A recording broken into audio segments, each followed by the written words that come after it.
प्रिय मित्रों एवं विद्यार्थियों, मैं विश्वनाथ मिश्र एक बार फिर से आपका अभिवादन करता हूं। आज हम लोग प्राच्यवाद के ऊपर बातचीत करेंगे, जिसे अंग्रेजी में ओरिएंटलिज्म कहते हैं। सामान्यतः यह धारणा प्रचलित है कि एडवर्ड सईद ने 1978 ईस्वी में जो ओरिएंटलिज्म नाम से एक किताब लिखा, उसके बाद से दुनिया भर में ओरिएंटलिज्म को लेकर के एक विमर्श स्थापित हुआ और इस विमर्श ने पूरी दुनिया में पोस्ट कॉलोनियल स्टडीज़ को प्रोत्साहित करने में, उसको एक नई धारा, नई दिशा देने में योगदान दिया। किंतु इसके अलावा एक दूसरी बात यह भी है कि लगभग 1812-13 ईस्वी के आसपास लॉर्ड बायरन ने सबसे पहली बार ओरिएंटल स्टडीज शब्द का प्रयोग किया था।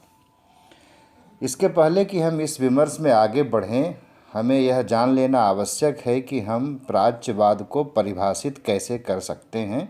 और प्राच्यवाद को परिभाषित करने के लिए हम यह कहना चाहेंगे, प्रस्तावित करना चाहेंगे कि पश्चिमी देशों के द्वारा, या यूं कहें कि औपनिवेशिक ताकतों के द्वारा पूर्व पर अपने आधिपत्य को औचित्यपूर्ण सिद्ध करने के लिए जिस एक विशिष्ट ज्ञान की सुनियोजित तरीके से स्थापना की गई और उस ज्ञान को उपनिवेशों में भी प्रचारित प्रसारित किया गया, उसे प्राच्यवाद कहते हैं।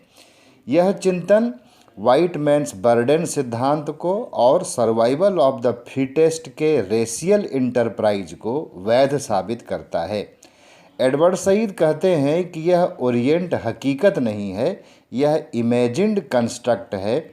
इसमें पूर्व को स्त्रैण यानी कि फेमिनिन, डरपोक यानी कि कॉवर्ड, असभ्य, स्वशासन के लिए अयोग्य बताया गया है। इस प्रोजेक्ट में 4 तरह से पश्चिम लगा रहा है। तो पहला तो उसका तरीका यह रहा है कि ईसाई मिशनरियों के द्वारा इस प्रोजेक्ट को पूरा किया जाए। ईसाई मिशनरियों के द्वारा जो धर्मांतरण में लगे हुए थे और दूर दराज के क्षेत्रों में यह प्रचार कर रहे थे कि उनकी परंपरागत आस्था प्रणाली ही उनके दीनहीन हालत के लिए जिम्मेदार है और उन स्थानीय समूहों को मसीही धर्म में शामिल हो करके ही मुक्ति मिल सकती है। मिशनरी सिर्फ धर्मांतरण ही नहीं कर रहे थे, बल्कि एक नए ज्ञान का प्रचार प्रसार भी कर रहे थे। यह एक ऐसा ज्ञान था जो आदिवासियों और वनवासियों में सहजीवन के पुराने ज्ञान को तुच्छ भी साबित कर रहा था। दूसरा प्रयास अकादमिक लोगों के द्वारा किया जा रहा था, जो पूर्वी देशों की भाषा, संस्कृति, पुराने ग्रंथ इत्यादि की नई व्याख्या कर रहे थे।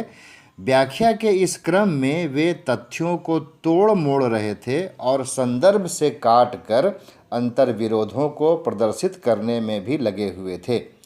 तीसरा प्रयास प्रशासकों के द्वारा हो रहा था, जो स्थानीय समूहों के परंपरागत कौशल को, नॉलेज फॉर्मेशन के मैकेनिज्म को, हस्तशिल्प एवं कला को, उत्पादन की देसी तकनीक को नष्ट कर रहे थे और यूरोपीय मॉडल को लागू कर रहे थे। चौथा प्रयास वह प्रयास था जिसको प्रलोभन देकर स्थानीय समूहों से ही निर्मित किया गया था और वे स्थानीय समूह स्वयं पश्चिमी ज्ञान की श्रेष्ठता को स्वीकार करने के लिए उपनिवेश के मुहिम में सहभागी बन गए थे। और यह सहभागिता ऐसी थी जिसमें स्थानीय समूह अपने ही भाइयों को ब्रिटिश श्रेष्ठता भारत में कह लें या जहां पर दूसरे उपनिवेश हैं, उनकी श्रेष्ठता को मान लेने के लिए प्रेरित कर रहे थे। अब यदि हम एडवर्ड सईद की रचना पर आते हैं, तो एडवर्ड सईद की रचना को समझने से पहले यह जरूरी होगा कि हम एडवर्ड सईद की पृष्ठभूमि को भी समझ लें। एडवर्ड सईद का जन्म फिलिस्तीन में हुआ था और वह एक बहुत प्रसिद्ध मुस्लिम विचारक हैं, जो आगे चलकर अमेरिका में चले गए और अमेरिका में उन्होंने अंग्रेजी शिक्षा प्राप्त की और अंग्रेजी लिटरेचर के प्राध्यापक भी बने।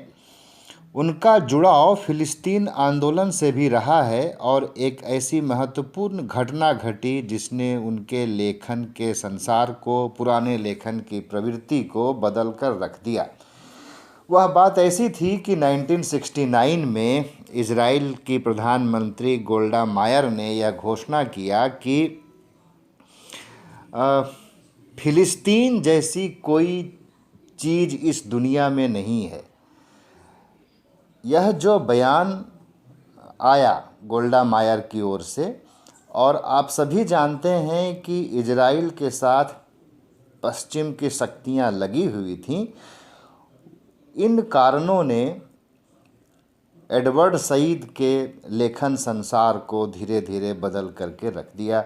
इसके बाद वे कई बार मध्य पूर्व की यात्रा पर आए और वहाँ रह करके उन्होंने चीज़ों को फिर से देखने समझने की कोशिश किया, और उसका ही एक परिणाम यह था कि उन्होंने 1978 में ओरिएंटलिज्म नाम से किताब लिखी।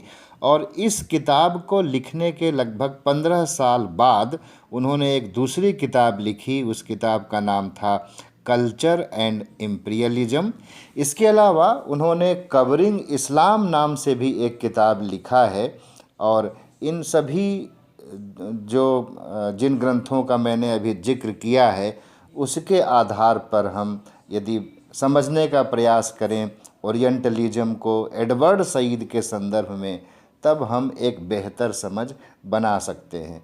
इनमें से यदि हम किसी भी एक किताब को छोड़ देते हैं तो हम ओरिएंटलिज्म को आधा अधूरा ही समझ पाएंगे।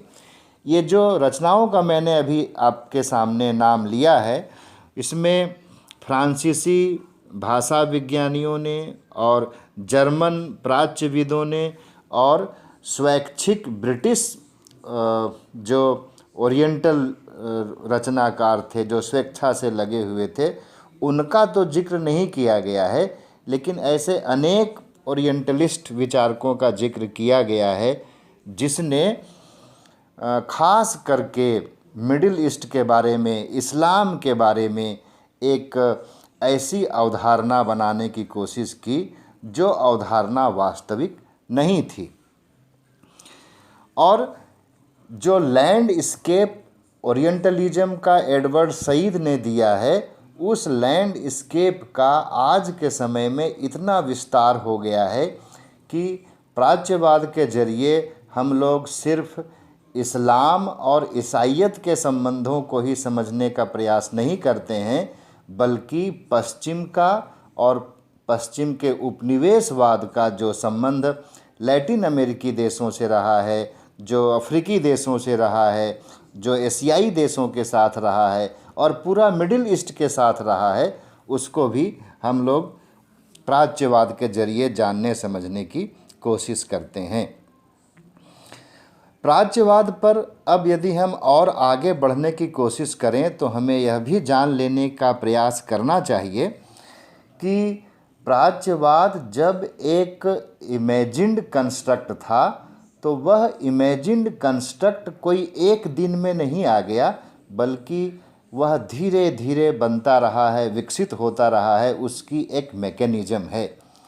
उस मैकेनिज़्म को समझने के लिए एडवर्ड सईद ने अपनी किताब में, उसके प्रीफेस में बहुत स्पष्ट कर दिया है कि वे दो तरह के मेथडोलॉजी का प्रयोग कर रहे हैं। एक मेथडोलॉजी तो उन्होंने फूको से लिया है, जिसमें आर्कियोलॉजी ऑफ नॉलेज है, और दूसरी पद्धति को उन्होंने ग्रहण किया है ग्रामसी से। और ग्रामसी से जिस पद्धति को ग्रहण किया है उसका एक खास जिक्र भी करते हैं, वह है स्ट्रेटेजिक लोकेशन मेथडोलॉजी।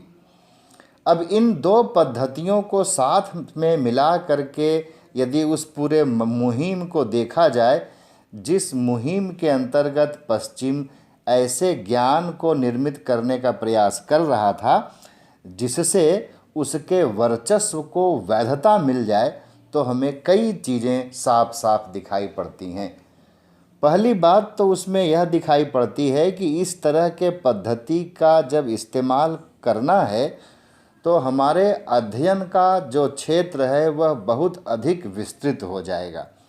और जब अध्ययन का क्षेत्र बहुत अधिक विस्तृत हो जाएगा तो उसमें हमें बहुत ही रणनीतिक तरीके से उन बिंदुओं को, उन मुद्दों को रेखांकित करना पड़ेगा जो देखने में भले ही एक घटना हो, देखने में भले ही एक मूल्य हो, देखने में भले ही एक किताब हो, लेकिन उनका प्रभाव क्षेत्र बहुत व्यापक होगा। यह विषय को चुनने का एक तरीका है और फिर उसके व्याख्या करने का एक तरीका है, और इसे ही एडवर्ड सईद ने स्ट्रेटेजिक लोकेशन मेथोडोलॉजी कहा है। और इस स्ट्रेटेजिक लोकेशन मेथोडोलॉजी का प्रयोग करते हुए एडवर्ड सईद ने जिसे लोकेट किया है वह वैल्यू ज़्यादा है, वह मूल्य है, वह नॉलेज सिस्टम है, वह व्यक्ति उतना महत्वपूर्ण वहाँ नहीं है, कोई राजा उतना महत्वपूर्ण नहीं है। महत्वपूर्ण है वे मूल्य और वह प्रणाली जिसके द्वारा पश्चिम के वर्चस्व को स्थापित करने की कोशिश की जाती रही है। यह जो कोशिश की जाती रही है, इस कोशिश के कई स्तर हैं और उन स्तरों तक जाने के लिए हम कुछ छोटे छोटे उदाहरणों के माध्यम से कुछ बातों को आपके सामने रख लेना चाहते हैं। सबसे पहले हम चर्चा करते हैं भारत के ही एक हिंदी साहित्य के प्रकांड विद्वान शुक्ल जी का। जब शुक्ल जी ऐसा कहते हैं कि जब वो हिंदी साहित्य के इतिहास का वर्गीकरण कर रहे होते हैं तो उसमें जो वीर गाथा काल है, जो पीरियड ऑफ बेलेड्रेस है, उसका एक प्रतिरूप दिखाई पड़ता है जब हिंदी साहित्य के इतिहास के वर्गीकरण में जो आदि काल है उसे वो वीर गाथा काल का नाम देते हैं। अब यह क्या प्राच्यवाद के प्रभाव में आ जाना है या फिर इसकी व्याख्या कुछ दूसरे तरह से भी की जा सकती है कि यह प्राच्यवाद के प्रभाव में आ जाना नहीं है, मतलब पश्चिम में जो चीज़ है हम भी वैसा ही दिखाने की कोशिश करें, यह प्रयास नहीं है, बल्कि यह एक वास्तविकता है। यह एक विवाद का विषय है, लेकिन शुक्ल जी पर इस तरह के आक्षेप लगते हैं। अब हम इसी तरीके के एक दूसरे संदर्भ को आपके सामने रेखांकित करना चाहें तो हम सर विलियम जोन्स का नाम लेना चाहेंगे। सर विलियम जोन्स के बारे में भी आप जानते हैं कि ये संस्कृत के बड़े प्रकांड विद्वान थे। इन्होंने संस्कृत सीखा और आचार्य महावीर प्रसाद द्विवेदी ने तो इस पर एक निबंध ही लिखा है कि सर विलियम जोन्स ने किस प्रकार से संस्कृत सीखी थी, और आपने उसको इंटरमीडिएट के क्लासेस में शायद किसी लेवल पर आकर के पढ़ा हो। लेकिन मैं जो बात यहाँ रेखांकित करना चाहता हूँ वह ये है कि विलियम जोन्स ने यह स्थापित किया कि संस्कृत भाषा और लैटिन भाषा वास्तव में एक ही भाषा परिवार के सदस्य हैं। एक विमर्श के धरातल पर तो यह एक युगांतकारी कही जाने वाली घटना है और इसका बहुत प्रभाव हुआ, लेकिन इससे पश्चिमी शासन को एलियन मान लेने की जो प्रवृत्ति सनातनी विद्वानों में थी, क्या आपको ऐसा लगता है कि सनातनी विद्वानों में जो यह प्रवृत्ति थी कि वो पश्चिम को एलियन मानते थे, उनके रुख में इसकी वजह से कोई नरमी नहीं आई होगी? और यदि आई है तो यह भी प्राच्यवाद की एक कीमियागिरी है, उसका एक समीकरण है जो उतना स्पष्ट तो दिखता नहीं है, लेकिन उसका धीरे धीरे जो प्रभाव होता है वह बहुत व्यापक प्रभाव होता है। इसी प्रकार से मैं एक और तथ्य की ओर आपका ध्यान आकृष्ट करना चाहूँगा। आपने फ्रांसिस बर्नियर का नाम सुना होगा। फ्रांसिस बर्नियर औरंगजेब के चिकित्सक के रूप में भारत में लगभग 10-12 साल काम किए थे, और यहाँ रहते हुए उन्होंने भारत के संदर्भ में जो कुछ लिखा उसमें यथार्थ कम है, कल्पना अधिक है। उसमें जो यूरोपीय मन है, जो यूरोप के वर्चस्व को, यूरोप के श्रेष्ठता को स्वीकार करता है, वह मन जो कुछ भारत के लिए लिख रहा है, आगे चल कर के वह मार्क्स ने जो भारत के बारे में लिखा उसके लिए एक बहुत बड़ा आधार बनता है। तो देखिए किस तरह से जो ओरिएंटलिस्ट हैं, ओरिएंटलिज्म है, वह किस तरीके से काम करता है, उसका मैकेनिज्म क्या है। परंतु हम और इससे आगे बढ़ करके समझने की कोशिश करें तो हमें अब उन कुछ मुद्दों पर ध्यान देने की ज़रूरत है जो ओरिएंटलिज्म को पश्चिम में और फिर हम देखेंगे कैसे भारत में आकर के एक संस्थाबद्ध रूप देते चले जाते हैं।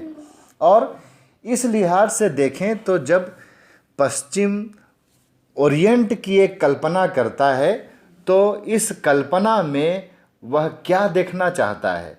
वह देखना यह चाहता है कि जिस तरह की श्रेष्ठता पश्चिम में है, ठीक उसका जो विलोम है वह पूर्व में है, वह ओरिएंट में है।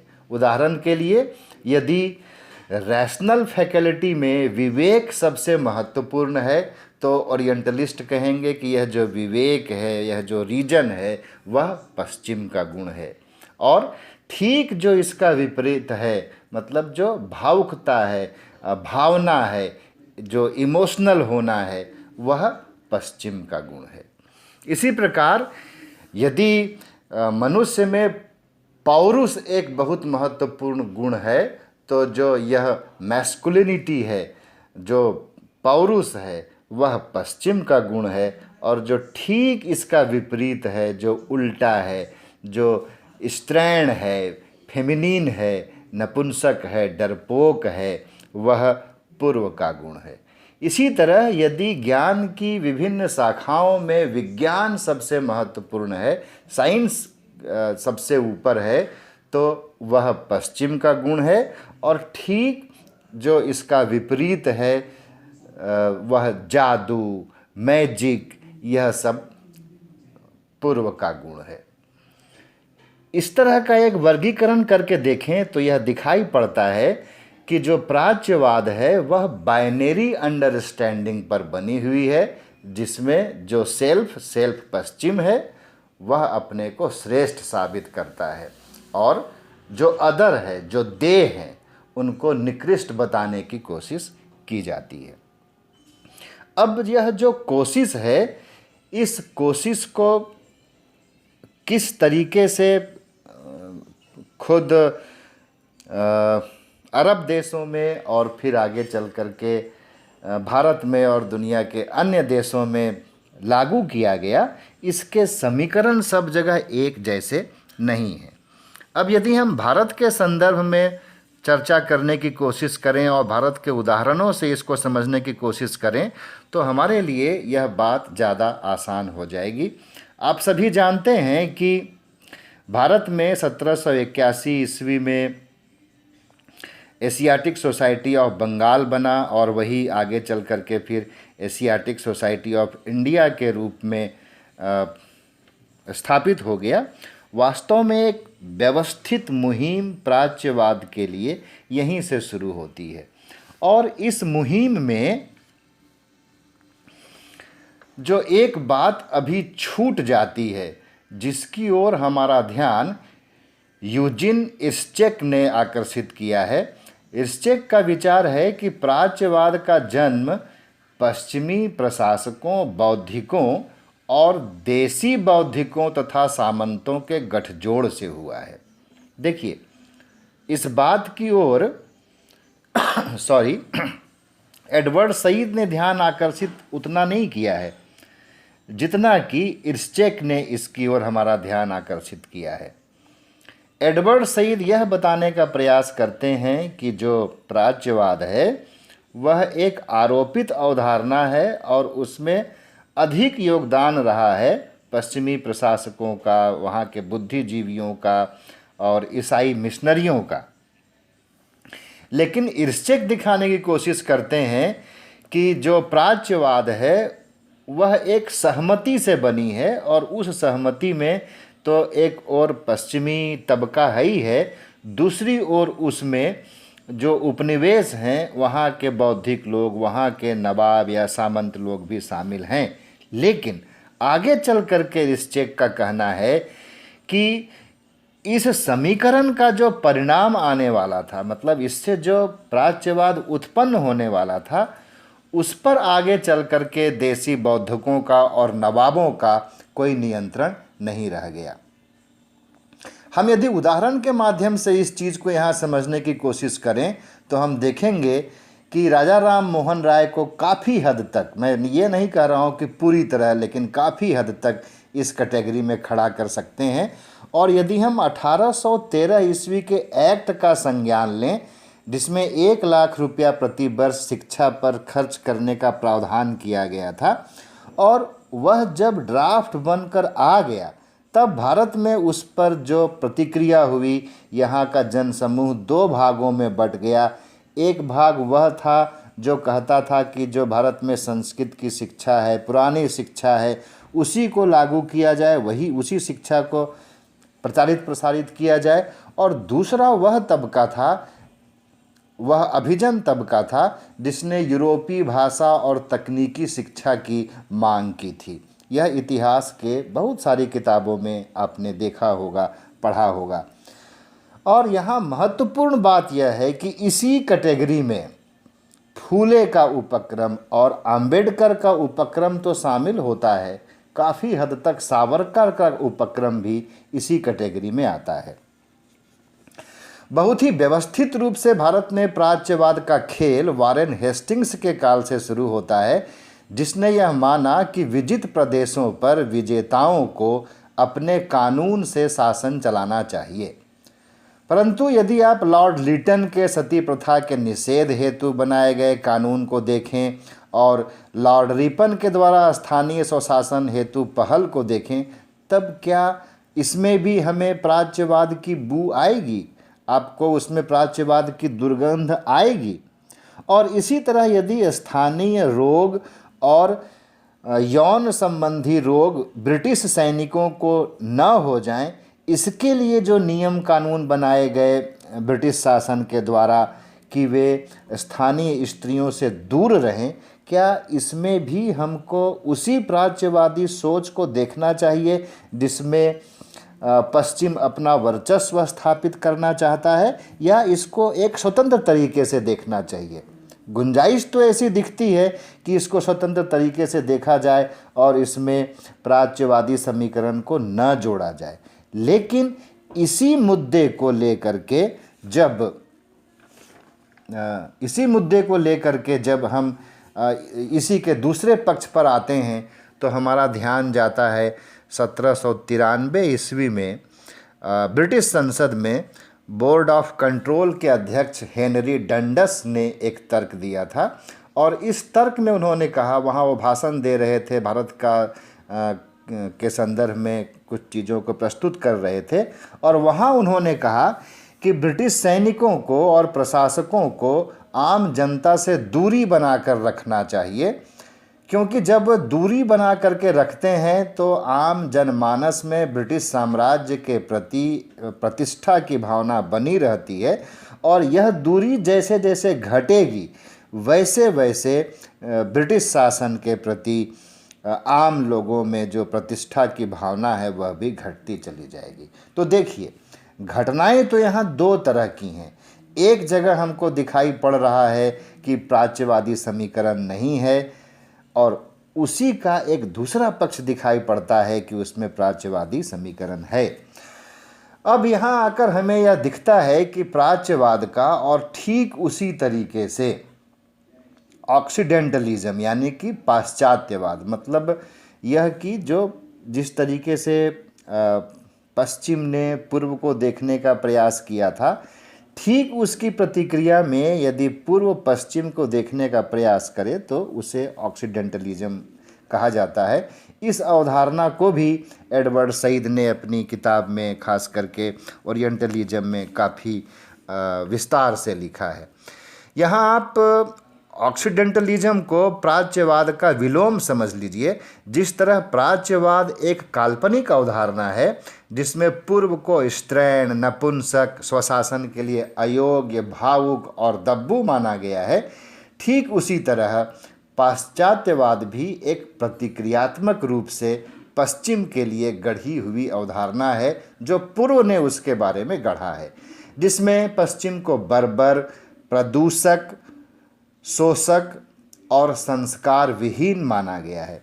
स्वामी दयानंद में यह सोच आपको दिख सकती है और भारत में जो समुद्र पार नहीं करने का विचार था उसमें भी यह सोच झलकती है। अंग्रेज़ों के प्रति जो मलेच्छ शब्द का इस्तेमाल किया जाता है उसमें भी यह विचार, इस विचार की झलक मिलती है।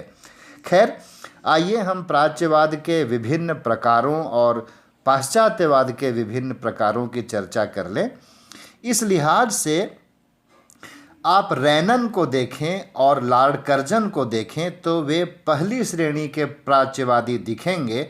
इसमें आप लॉर्ड मैक्यूले को भी जोड़ सकते हैं।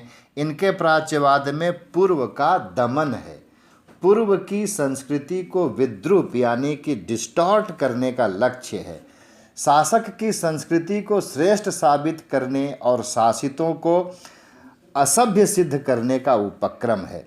हिस्ट्री ऑफ इंडिया के लेखक जेम्स मिल भी इसी संवर्ग में आते हैं।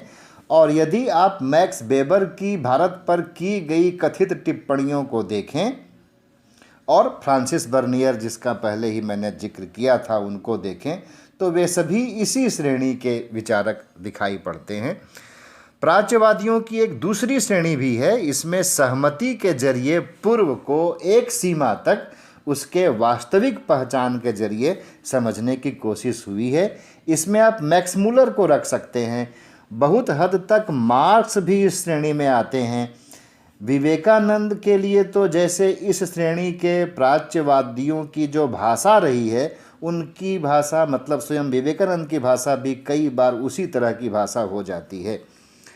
प्रसिद्ध राजनीतिक विचारक बर्क का आपने नाम सुना होगा और भारत में आप गोखले के नाम से परिचित हैं, वे भी इसी श्रेणी में आ जाएंगे। प्राच्यवादियों की एक तीसरी श्रेणी भी है जो पश्चिमी आधुनिकता और उपभोक्तावाद तथा शरीर प्रधान जीवन दृष्टि के कारण जिनका पश्चिम से मोहभंग हो रहा है और उन्हें भारत में मुक्ति का मार्ग दिखता है। एनी बेसेंट, रोमा रोला, लुई फिशर आदि इस श्रेणी के विचारक हैं। तो देखिए, यहाँ प्राच्यवादियों की 3 श्रेणियाँ बताई गई हैं और हर श्रेणी के जो विचारक हैं उनके विचार पूर्व को लेकर के एक ही जैसे नहीं हैं।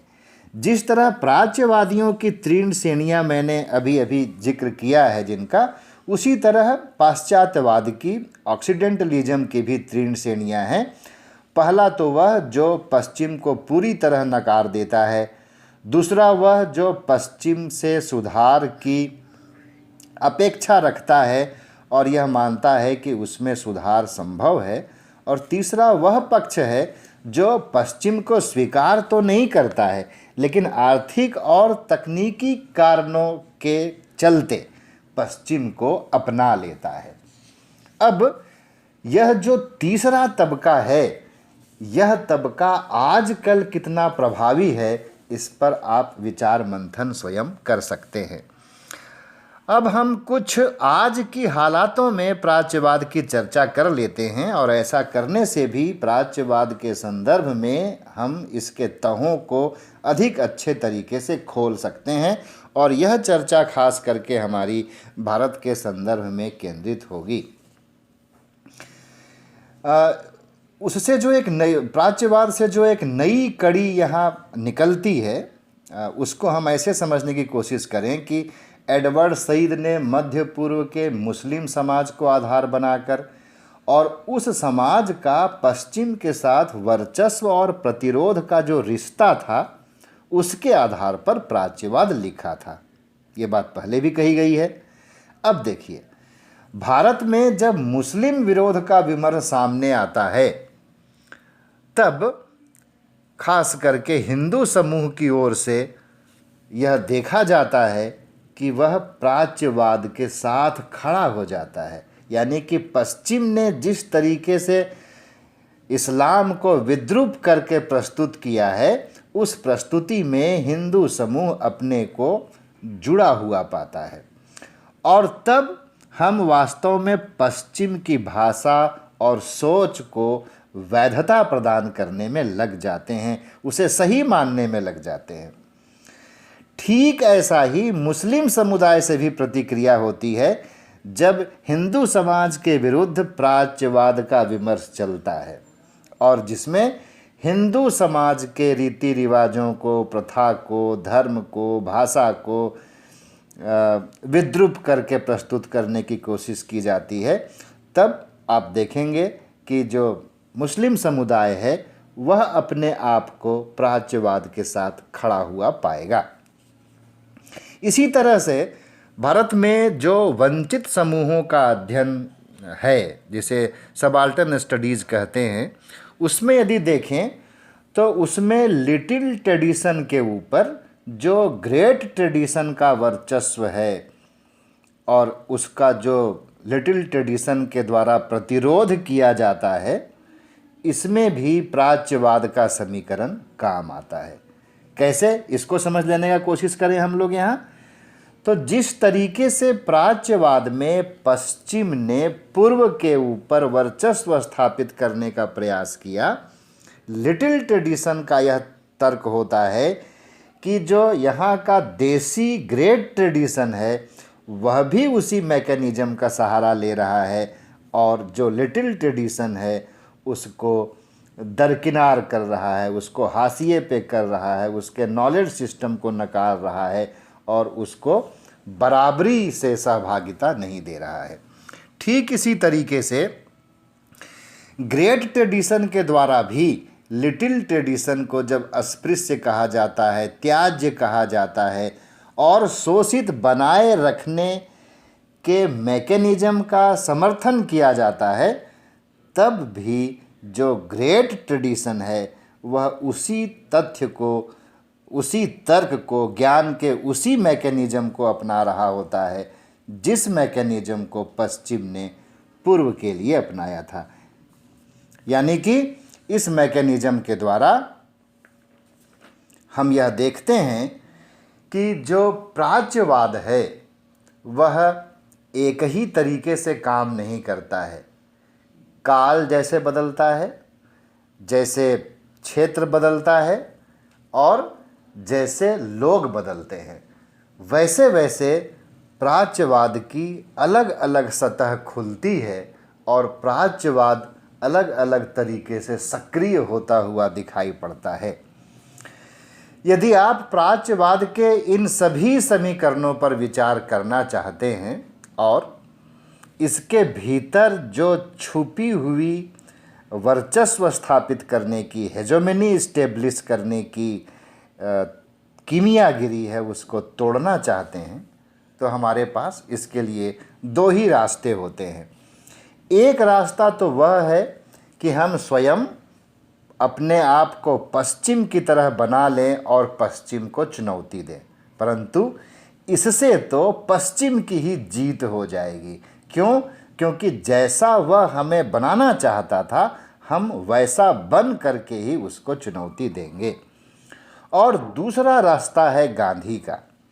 गांधी का रास्ता क्या है कि वे कहते हैं कि आधुनिकता ने जिस वर्चस्व और प्रतिरोध की, दोनों चीज़ों की, वर्चस्व की भी और प्रतिरोध की भी, एक ज्ञान मीमांसा तैयार किया है, एक तत्व मीमांसा तैयार किया है, उसको पूरी तरह से खारिज कर दिया जाए। और खारिज ही न किया जाए, अपने लिए ही न खारिज किया जाए, बल्कि पश्चिम को भी यह बताया जाए कि स्वयं पश्चिम का कल्याण भी इसमें नहीं है, बल्कि उसे भी अपने में बदलाव लाना होगा।